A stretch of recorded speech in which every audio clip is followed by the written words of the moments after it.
आप थके नहीं हो, आपको थकाया जा रहा है। पता है, भारत में हर 10 में से 7 लोग लो एनर्जी में ही जी रहे हैं। लेकिन इसका असली कारण न तो सिर्फ नींद है, न खाना। असली वजह है मेंटल ओवरलोड। आपका दिमाग एक ऐसा ब्राउजर बन चुका है जिसमें 50 टैब्स खुले हैं और हर टैब बैटरी चूस रहा है। नहीं समझे? समझ जाओगे और वीडियो लास्ट तक देखना। इस वीडियो में लो एनर्जी से हाई एनर्जी में ट्रांसफर होने का एक पावरफुल रूल बताया गया है और तुम्हें यह भी बताऊंगा कि ये सब लोग लो एनर्जी में वो कौन सी 3 मैजिकल चीजें करते हैं जिससे ये कभी डिप्रेशन में नहीं जाते, या यूं कहें कि इन्हें स्ट्रेस छूता भी नहीं है। यकीन नहीं होता तो कंपेयर करके देखिए तुम्हारी प्रॉब्लम्स और उनकी प्रॉब्लम्स में। सबसे पहले तो आपको यह बात पता होनी चाहिए कि आपकी हर एक सोच दिमाग से एनर्जी खींचती है। जैसे कौन से कपड़े पहने, क्या खाना खाए, कौन सी मूवी देखे, किससे मिलना, किससे ना मिलना, कौन कैसा है, कौन कितना बुरा है, और साथ में भूत भविष्य है ही सताने के लिए। मुझे यह भी पता है कि आप तो चाहते हैं कि ज्यादा ना सोचें, लेकिन फिर भी सोचते हैं। इसके लिए बस एक सिंपल गोल्डन रूल फॉलो करना। जब भी आप किसी भी छोटे बड़े चीज के बारे में गहरी सोच में डूब जाओ, तब खुद से एक सवाल करना, मैं ये क्यों सोच रहा हूँ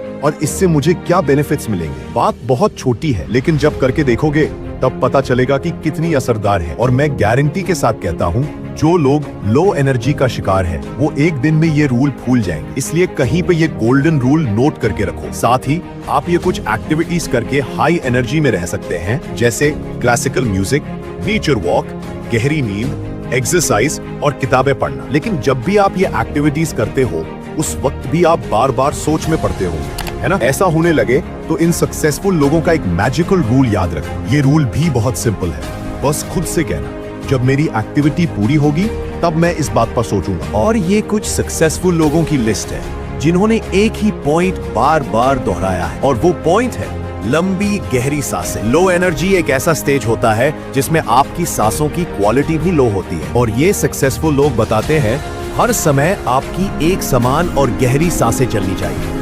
ठीक है, और अब मैं जो बात बताने जा रहा हूँ वो बहुत ध्यान से सुनना, क्योंकि ये आपके लो एनर्जी की सबसे बड़ी वजह हो सकती है। जब आप एक ही एक्टिविटी बहुत देर से करते आ रहे होते हो तो दिमाग इंफॉर्मेशन से घिर जाता है और वो सोचने, समझने और फैसले लेने की कैपेसिटी खोने लगता है। इसीलिए कुछ भी इंफॉर्मेशन कंज्यूम करते वक्त कम से कम आधे घंटे बाद आपको एक छोटा सा ही सही लेकिन एक ब्रेक लेना चाहिए, या फिर पोमोडोरो टेक्निक का इस्तेमाल करना चाहिए। लो एनर्जी से बचने के लिए और भी कई उपाय हैं, जैसे जब कोई समस्या आए तो सिर्फ क्या गलत हो गया पर नहीं, बल्कि अब क्या किया जा सकता है पर सोचे। प्रॉब्लम को टुकड़ों में बांटे, रीजन जाने, ऑप्शंस बनाए, सॉल्यूशन सोचे, जिससे हमारी एनर्जी फालतू वेस्ट नहीं जाएगी। और अब रही बात लो एनर्जी की जड़, प्रॉब्लम्स, तो प्रॉब्लम्स की प्रॉब्लम का सॉल्यूशन भी है मेरे पास। ये लो, इसका स्क्रीनशॉट निकालो, क्योंकि बहुत महंगा सॉल्यूशन है ये, और सब्सक्राइब भी कर लेना, क्योंकि आपको और भी बहुत कुछ प्रीमियम चीजें मिलने वाली हैं। आप ये सारी चीजें फॉलो कर लोगे, लेकिन फिर भी जब तक आप फोमो यानी फियर ऑफ मिसिंग आउट से बाहर नहीं आओगे तब तक रिजल्ट्स नहीं मिलेंगे। मतलब डर लगता है कहीं कुछ मिस न हो जाए। पड़ोसी ने नई कार खरीदी, अरे उसकी स्टोरी देखनी पड़ेगी। दोस्त की शादी की पिक्चर्स जूम करके चेक करना, लोगों को उनके लुक से जज करते रहना, ये बहुत आम बात बन चुकी है। मैं भी कल रात के 2 बजे ये चेक कर रहा था कि कितने लोगों ने मेरी वीडियो को लाइक किया और कितने लोगों ने डिसलाइक। बताओ मेरी जिंदगी में क्या फर्क पड़ता है उससे, पर फिर भी हम ऐसी फालतू चीजें करते रहते हैं। ओवरऑल मेंटल ओवरलोड आपके ब्रेन को बर्नआउट की तरफ धकेलता है। शुरुआत होती है थकावट से, फिर आता है इरिटेशन और फिर डिप्रेशन। और लो एनर्जी कोई बीमारी नहीं है, ये एक डिजाइन की गई ऐसी स्थिति है जहां आप काम करने लायक नहीं बचते। हर बार जब आप स्क्रीन स्क्रॉल करते हैं तो डोपामीन रिलीज होता है, और ये डोपामीन ओवरलोड आपके एनर्जी सिस्टम को बजा देता है।